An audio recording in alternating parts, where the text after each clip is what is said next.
આજે જ્યારે અંધશ્રદ્ધામાં અંધ બનેલા લોકો બાબા મુનિઓ અને પાખંડી ભુવાઓનું શરણું શોધી પોતાની જાતને તેમના ભક્તો સાબિત કરવાની કોશિશ કરી રહ્યા છે અને પોતાને સનાતન ધર્મનો એક ભાગ માની રહ્યા છે.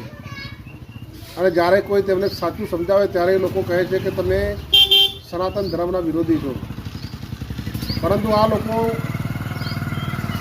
સનાતન ધર્મ શું છે, સનાતન ધર્મમાં કયું તત્વજ્ઞાન આવે છે તે આ લોકોને ખબર નથી.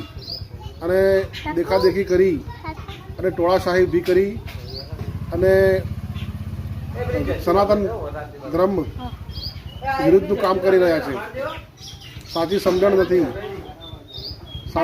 જ્યારે સાચી સમજણ આવશે ત્યારે તેમની એક આંખ ખુલશે કે ખરેખર જે અમે માની રહ્યા છીએ, જે આ ઠગ બાબાઓ અને ભૂવા ભોપાળાઓમાં અમે જે મકસૂલ બની મોટી મોટી વાતો કરી રહ્યા છે તેનાથી સનાતન ધર્મ કંઈ જુદો છે.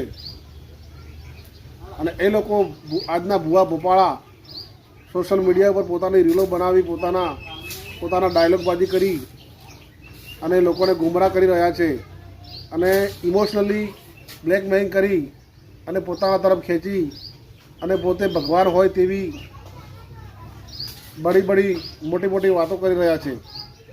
ત્યારે લોકોએ પણ હવે ખરેખર સનાતન ધર્મને બચાવવો હશે. આ તો સાચું જ્ઞાન મેળવવું પડશે.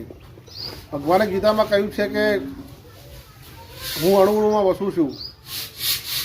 અને એક માતાજીની ગરબીમાં પણ કહ્યું છે કે જ્યાં જવું ત્યાં જોગમાયા.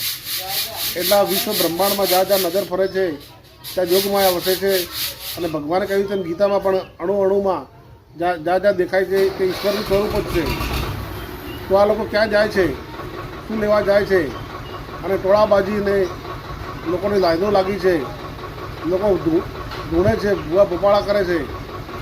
અને એટલા માટે કોઈ સાચા સિદ્ધ યોગી પાસે જઈ કોઈ ગીતા વેદ અને ઉપનિષદનું અધ્યયન કરી અને સાચું સનાતન શું છે તે જાણશે તો ત્યાર પછી જ તેની આંખો ખુલશે કે ખરેખર જે અમે કરી રહ્યા છીએ તે લોકોને ગેરમાર્ગે દોરવા માટે કરી રહ્યા છે. અને તે રાક્ષસી કૃત્ય છે, તે દાનવનું કૃત્ય છે. દેવનું કૃત્ય ક્યારેય આવું ન હોઈ શકે. આટલે કહી અને હું મારી વાણીને વિરામ આપું છું. બોલો સદગુરુ દેવની જય.